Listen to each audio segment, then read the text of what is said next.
Papillon, nous sommes le jeudi 13 août 2026, mais l'on se retrouve tout de même pour les chroniques de Mercure. Alors, je délivre habituellement cette guidance le mercredi, mais comme je l'ai précisé dans mes précédentes vidéos, j'ai assez mal aux dents. C'est la raison pour laquelle je n'ai pas été en mesure d'enregistrer toutes les guidances de la semaine et mes messages du jour. Alors, comme j'avais déjà effectué les tirages de chaque guidance et que je ne voulais pas avoir perdu ce temps, ce travail fourni, je te délivre leur interprétation maintenant que j'ai un petit peu de répit grâce à une antalgique qu'on m'a prescrit ce matin. Alors, je te rappelle que les chroniques de Mercure, c'est une guidance qui est là pour t'éclairer si tu es au cœur d'une communication devenue difficile, compliquée, conflictuelle, voire inexistante. Tel un silence radio. Cette semaine, j'ai effectué mon tirage avec la Sibylle des Salons de Jaap de Bauer. La première carte que j'ai tirée est celle des Kakés.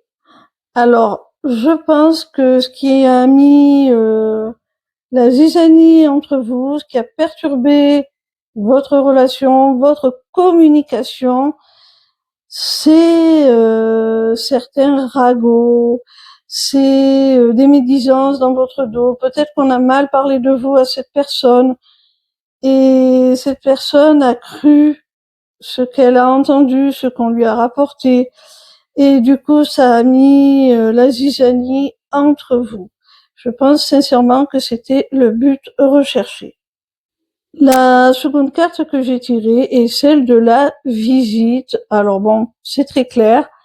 Il semblerait que, après peut-être avoir prêté un petit peu trop de crédit à certains caquets, comme le disait la carte précédente, cette personne, quelle que soit la nature de votre relation, décide de venir à ta rencontre, de venir te voir en personne, en chair et en os, pour vraiment clarifier les choses. La troisième carte que j'ai tirée te parle de fidélité et d'attachement. Alors, si cette personne vient à toi pour avoir une explication, une clarification en face à face, c'est parce que cette personne, elle est très attachée à toi, comme le suggère cette carte. Elle a beaucoup de considération pour toi. Et malgré certainement un moment de confusion, de flottement dans votre communication et dans votre relation, cette personne te reste fidèle de cœur. Cette carte, elle te dit aussi, de notre côté, que réciproquement, par cette visite, par ce contact que cette personne va rechercher, eh bien, tu vas pouvoir toi-même lui montrer à quel point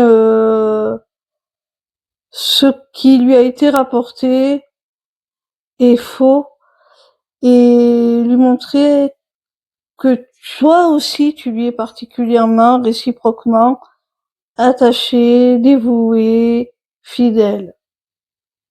La quatrième carte que j'ai tirée est celle du succès. Alors, tu vois mon petit rayon, je pense que les choses vont s'arranger, hein.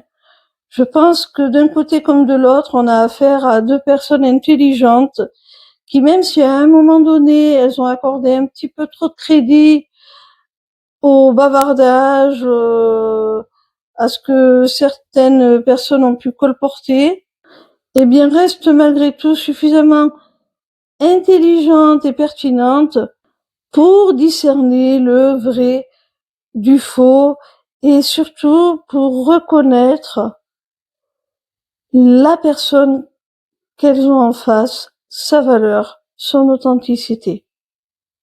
La 5e et dernière carte est celle du consultant. Alors, je pense qu'elle est là, mon petit rayon, juste pour que tu puisses te reconnaître, puisqu'il s'agit d'une guidance générale. Donc, si tu es un homme, ou que tu te considères comme tel, il se pourrait que cette guidance te concerne plus particulièrement.